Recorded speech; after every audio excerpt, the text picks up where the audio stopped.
Pour rebâtir sur d'anciennes ruines, restaurer, réparer les brèches. Telle est la vision du centre chrétien, grâce Académie. Rebâtir, restaurer, réparer, relever, rendre le pays habitable, grâce Académie.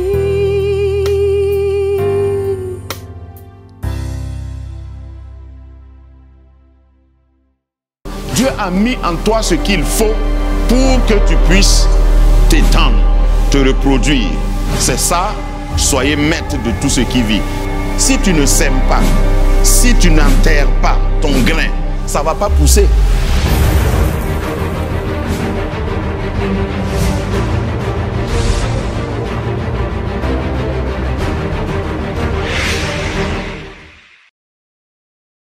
Tes frères de sang peuvent se tourner contre toi. Mais une fois après Exode 3, c'est-à-dire là où tu as rencontré Dieu, et puis il t'a dit ce que tu es, hein, un grain, ce que tu es là-bas se manifester envers et contre tout. La seule condition, c'est que tu enlèves tes souliers. Arrête de bégayer, arrête de dire je ne peux pas, arrête de dire c'est pas moi la bonne personne, parce que quand c'est Dieu qui te rencontre, ton bâton que tu as coupé depuis là, un bâton d'un arbre sauvage, c'est ça même qui va terrifier Pharaon. Regarde, je ne suis pas en train de te dire que tu dois aller en Inde chercher une nouvelle onction. Ce que tu as en toi là, Dieu et toi, vous allez faire trembler le royaume du Pharaon. Mais quelquefois nous négligeons ou bien nous méconnaissons ce que Dieu a mis en nous. Moïse n'est pas reparti dans une école pour faire ce qu'il a fait. Il a connu l'endroit où il doit rencontrer Dieu. C'est tout ce qui a fait la différence de la vie de Moïse. Après Exode 3, buisson ardent, Moïse a toujours, quand ça ne va pas, il monte sur la montagne. Une fois même il est monté, il est resté 40 jours et 40 nuits. Waouh! Lorsque tu vas découvrir ta semence, fais attention au sol. C'est le deuxième point. Parce que une semence ne vaut que ce que le sol lui permet d'être. Si tu as une semence, une très bonne semence, il faut mettre ça sur le goudron. Prie. Jeûne. Si tu veux même, il faut t'arrêter avec un seul pied comme ça pour prier. Ça ne va pas pousser. Si jamais ça pousse, ça va mourir. Et je suis en train de citer, dans un sens, Jésus, parabole du semeur. La semence est de bonne qualité. Écoute-moi bien. Ce que Dieu a mis en toi là, c'est de bonne qualité. Tu n'as pas besoin d'autre chose. Il ne faut pas regarder ton voisin et dire si j'avais ce que lui il a. Ce que tu as là, c'est de très bonne qualité. La différence, maintenant, ça sera le sol. Le sol, ça peut être l'environnement dans lequel tu as grandi. Et certains d'entre nous, il nous a fallu 20, 30, 40 ans pour que nous puissions changer d'environnement. L'environnement dans lequel Moïse était n'était pas le bon. Il a grandi dans un environnement pharaonique, permettez-moi le terme. Et peut-être ce qu'on lui a donné comme enseignement, on lui a donné de voir, ne lui permettait pas de s'exprimer. Moïse était un sauveur. Et il était dans la maison d'un dominateur. Il a été élevé comme un colonisateur. Donc il ne pouvait pas s'exprimer. Peut-être ça va attrister quelqu'un, mais c'est un problème que tu vas rencontrer. C'est la manière de Dieu de te manipuler pour que tu sortes de chez Pharaon. Si tu n'as pas de problème, certains amis ne vont pas te quitter. Et il y a des amis, tant qu'ils seront avec toi, tu ne pourras jamais devenir le Moïse que Dieu a voulu. Donc, il crée des problèmes. Tu peux même perdre un emploi pour que tu puisses atterrir là où Dieu te veut et que tu vas commencer à t'épanouir. Moi, je vois un futur toi. Il y a des choses qui sont arrivées dans ta vie. Au fait, Dieu a laissé ces choses-là arriver pour que tu sois déplacé. Parce que certaines personnes, certains d'entre nous, tant que ton environnement ne t'a pas craché, c'est-à-dire, même les proverbes qu'on te donnait là, ça ne te sert pas. Puisque tu peux être assis avec quelqu'un, et puis la personne commence à parler. Vraiment, il y a des gens dans la vie là, ils ne savent même pas quand ils te rendent visite, ils ne savent pas partir. Et puis toi, tu es là assis. Oui, c'est vrai, hein? Alors qu'on parle de toi. Si tu es comme ça, il faut que Dieu envoie une tsunami, un tourbillon, une tornade pour te catapulter. Tu crois que c'est un sinistre? Non! Parce que si Dieu ne fait pas ça, tu ne vas pas quitter.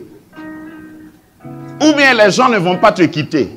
Regarde, à cause de ce que Dieu a mis en toi là, parce que la valeur tangible du fruit, c'est le grain qui est dedans là. Le fruit, c'est un repas. Attends. Le fruit est un repas. La graine ou semence qui est dedans là est une moisson. Toi, tu choisis lequel?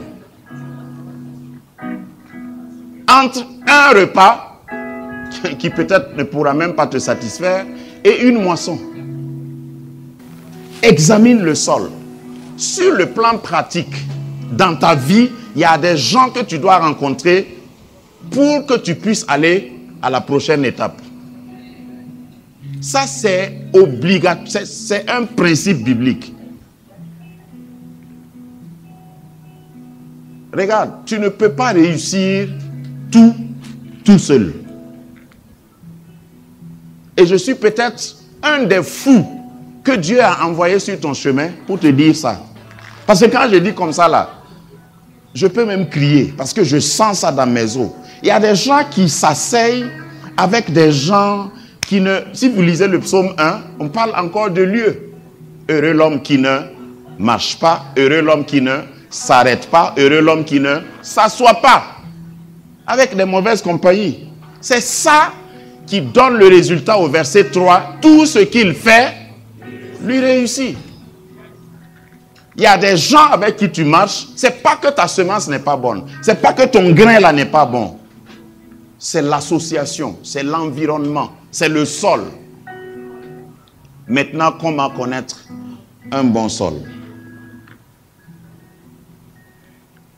Quand tu cherches, tu vas trouver. Le bon sol répond à la semence. C'est pourquoi je suis arrivé au niveau de mon ministère où je ne discute pas avec quelqu'un qui ne croit pas en moi. J'ai appris ça de Jésus. Jésus a dit, ne jetez pas vos perles au pourceau. Le pourceau ne connaît pas la valeur d'une perle. Et comme je sais que je dois rattraper le temps, parce que j'ai perdu du temps justement à cause de mauvaises informations et de fausses informations, maintenant là je dois racheter le temps. Je ne perds plus mon temps pour discuter. Non, je suis vraiment pasteur, hein? Dieu me parle. Je n'ai pas le temps pour ça. Si tu reconnais, on va travailler. On va aller plus loin ensemble. Si tu ne reconnais pas, ce n'est pas grave. Après, tu vas chercher mon adresse. Écoutez, certaines choses que je vous dis ici, là, ça va vous poursuivre. Si tu veux, il faut quitter même Grâce Académie. Dans ton rêve, tu me verras en train de te parler. J'ai pas peur. C'est pas de l'arrogance, c'est de l'assurance. J'ai pas peur. Parce que ce que je dis ne peut pas être, ça peut pas être modifié. C'est des principes. Des principes que moi-même j'ai essayé. Tu cherches, tu laisses la vérité, tu ne peux pas être libre. Parce que c'est la vérité que tu vas connaître là qui va t'affranchir. Donc quand quelqu'un ne te reconnaît pas, te néglige, ne veut même pas collaborer avec toi, ou même t'attaque, ce n'est pas la peine de chercher à te défendre. Tu vas perdre du temps, mon gars. Enfin, il faut le laisser. Si tu as le temps, de temps en temps, il faut prier pour lui. Mais si tu n'as pas le temps, même si tu ne pries pas, ce n'est pas un péché. Je vais dire pour lui, quoi. Vous trouvez que je suis méchant? Mais parce qu'il y a certaines personnes, je ne vais même pas dépenser de l'énergie pour prier pour elles. D'ailleurs, ici, il y a quelques années, j'étais en train de, comme tout pasteur, me morfondre pour quelqu'un que j'encadrais, qui ne comprenait pas. Je dis, Seigneur, je me rappelle que j'étais agenouillé ici même. Seigneur, je plaide pour que tu lui fasses grâce. Seigneur, révèle-toi à lui. Et puis j'ai cité le Seigneur. Souvent quand vous priez, vous croyez que si vous dites ce que Dieu a dit là, il dit, Seigneur, tu as dit, venez à moi, vous tous qui êtes fatigués et chargés, et je vous donnerai du repos. Mais regarde comment le frère souffre. Et puis il y a comme quelqu'un qui était derrière moi, qui dit, c'est vrai, il est chargé, mais il n'est pas encore fatigué. Donc ça, les gars, ça a coupé ma prière. Parce qu'il y a des gens, effectivement, ils sont chargés, hein, mais ils ne sont pas fatigués. Tu sais, quand tu rencontres quelqu'un qui est fatigué, tu n'as pas besoin de demander. La première occasion de secours, là, il s'agrippe, il saisit ça. J'ai appris ça des sauveteurs, ceux qui sauvent, les maîtres nageurs, là. Ils disent que pour sauver quelqu'un qui se noie, s'il est plus fort que toi, il faut laisser, il va boire l'eau là un peu. Quand il va devenir abougri, là, c'est en ce moment tu le traînes comme un crocodile, excusez-moi, et puis tu peux l'aider. Il y a certains, j'allais dire chrétiens, certaines personnes, quand tu veux les aider, non, ils sont encore trop orgueilleux. Ils sont encore trop... Ils ne veulent pas enlever leurs chaussures. Donc tu peux pas les aider. Donc tu n'es pas destiné à sauver tout le monde. C'est la dernière étape de mon message. Connaître le sol là t'amènera à savoir quel est le sol dans lequel tu dois opérer. Tu ne peux pas sauver tout le monde. Même Moïse n'a pas sauvé tout le monde. 630 000 hommes de pied sont sortis d'Israël. C'est-à-dire les adultes d'au moins 40 ans. Ils sont tous morts au désert. Pourtant, sa mission, c'était de sauver le peuple. Le peuple est sorti, mais tout le monde... Parce qu'il y avait des murmureurs. Hein?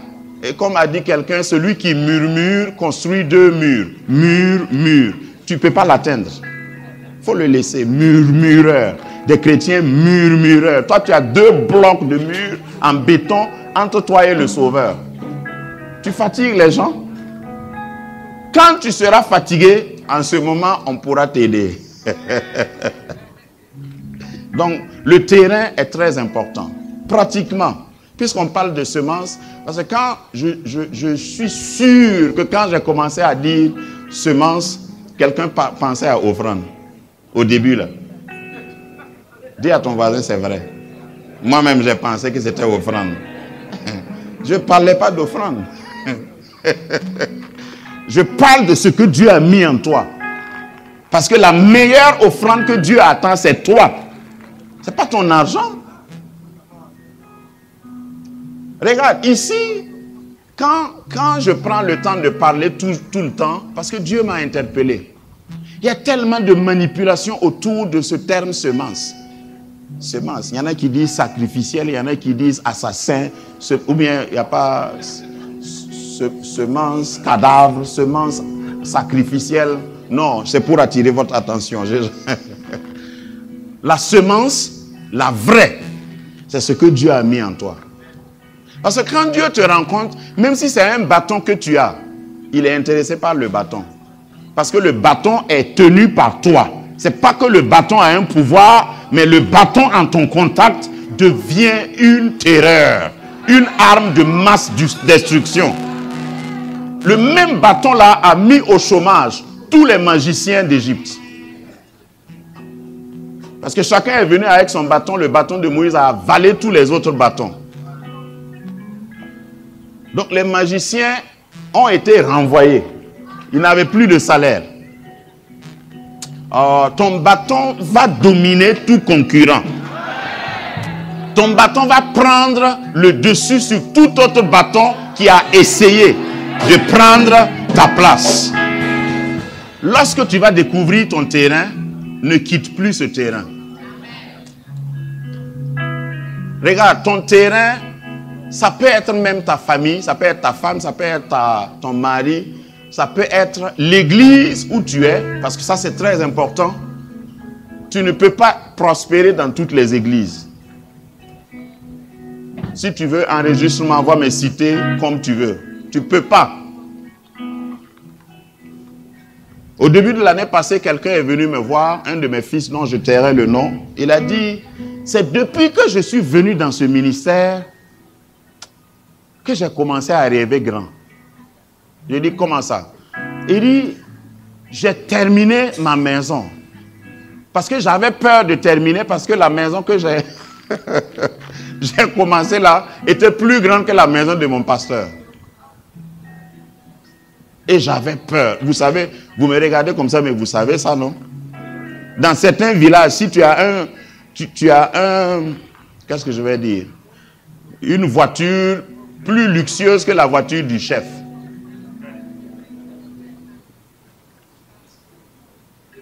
Il faut conduire ça, passer devant chez le chef. Mais ici, dis à ton voisin, je ne suis pas jaloux de toi. Bien-aimé, dis-lui, bien-aimé, je souhaite que tu prospères. Comme prospère l'état de ton âme.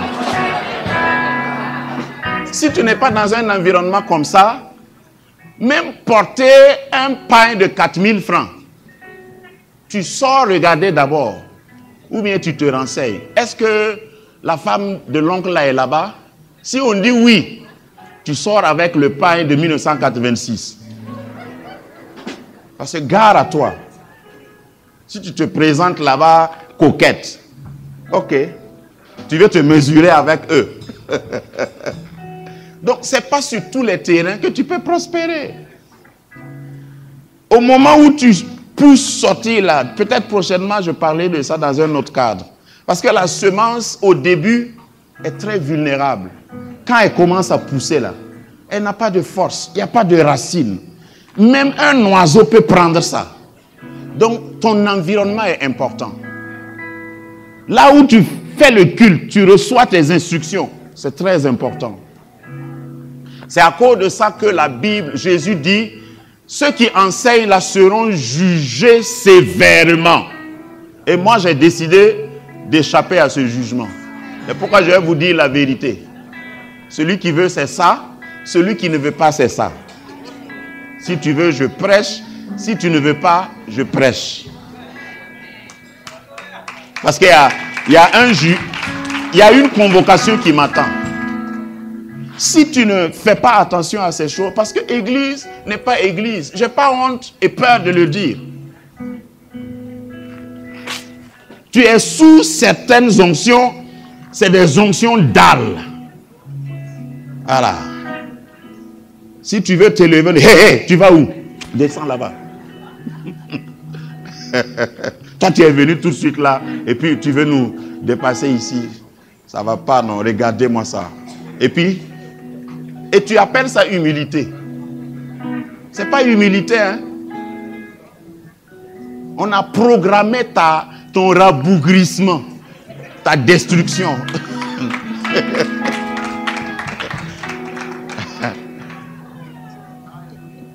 Mais sous le son de ma voix, Si Dieu t'a destiné à la hauteur, sois haut, le plus haut possible, dans tous les domaines. Que personne ne ravisse ta couronne. Reste fidèle à Dieu. Et tu vas prospérer.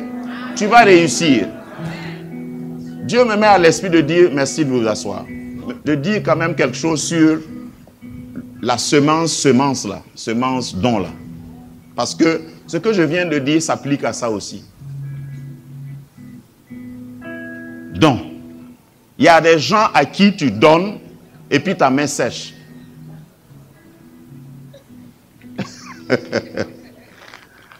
C'est un terrain aussi. Oui. Il ne faut pas penser que tu peux donner ou semer n'importe comment et puis avoir une grande moisson. Non. Ta semence là peut être sincère parce que je sais que tu penses à ça. Moi j'ai donné, c'est à cause de l'amour de Dieu. Oui. Mais au moins quand Dieu te met une bonne semence dans ta main, fais attention avant de relâcher. En tout cas, si tu relâches, parce qu'il y a des semences qui sont pour des oiseaux, est-ce qu'il y a une moisson? C'est ce que la parabole là veut dire. Quand je vais parler des dîmes, des offrandes, des premiers fruits ou des prémices, etc., je vais parler de ça. Là où tu mets, là où tu donnes là, ça a de l'importance. Ça a de l'importance. Regardez la femme qui a cassé son albâtre sur Jésus. Jésus a dit, cette femme-là, elle ne va pas manquer sa récompense. Partout où on va parler de l'évangile, on va parler d'elle. Imaginez si elle avait mis ça sur la tête de Judas. Parce que, non, Judas était là. Hein? Il était là. C'était un disciple aussi. On pouvait l'appeler serviteur de Dieu. Ou bien, vous n'êtes pas d'accord? Il n'avait pas encore trahi Jésus. Donc, il était dans la classe. Si la femme partait et dit, oh vraiment, Dieu m'a mis à cœur de donner ça à un homme de Dieu. Et puis Judas, s'il entend ça, il va dire, ouais, c'est moi. D'ailleurs, c'est moi le trésorier, donne-moi ça. Si c'était à Judas, qu'est-ce que la femme là allait récolter?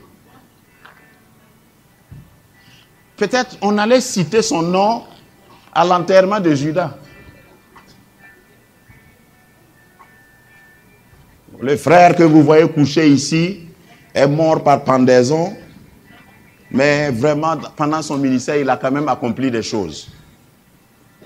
Jusqu'à, il y a quelqu'un ici qui peut témoigner. Ou bien, Magdala.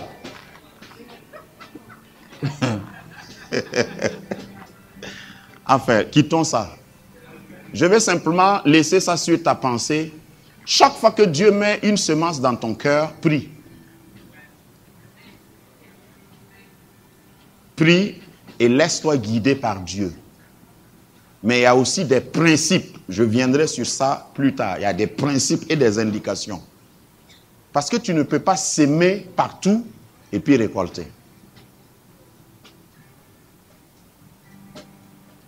On doit semer intelligemment. Ce que je dis là est très profond. Je n'ai plus le temps pour décortiquer. Un jour, Dieu a ouvert mes yeux dans la circulation à Ouaga ici. J'étais arrêté. Depuis ce jour-là, je fais attention. J'étais arrêté à un feu tricolore et vous connaissez les gens qui viennent. Il y a quelqu'un qui est venu, qui a mis en exergue son infirmité. Vous savez que quand quelqu'un a mal à la main ou au pied, il met ça dehors quand il veut commander.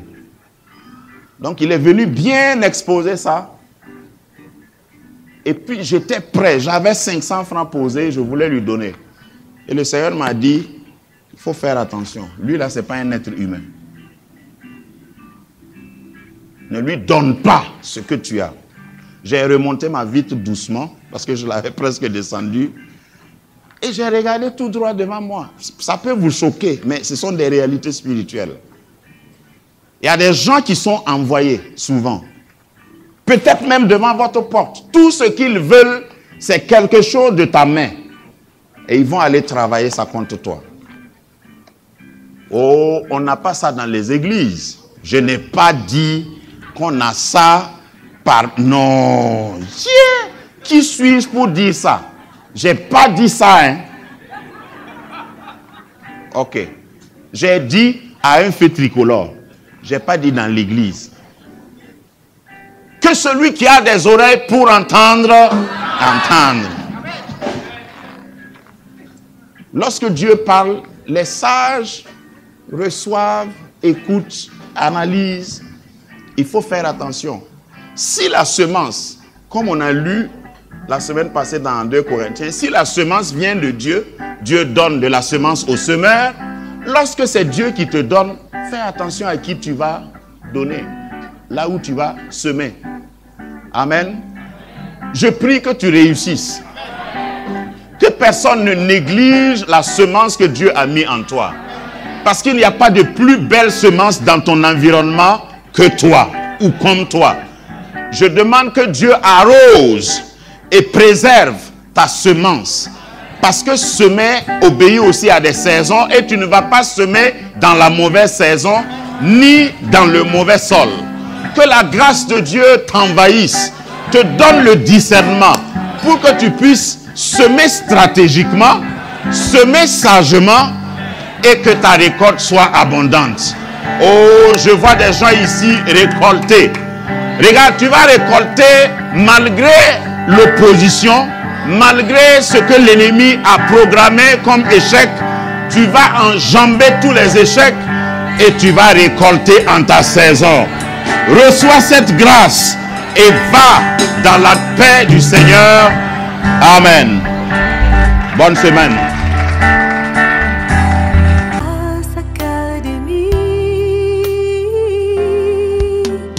Rebâtir, restaurer, réparer, relever, rendre le pays habitable.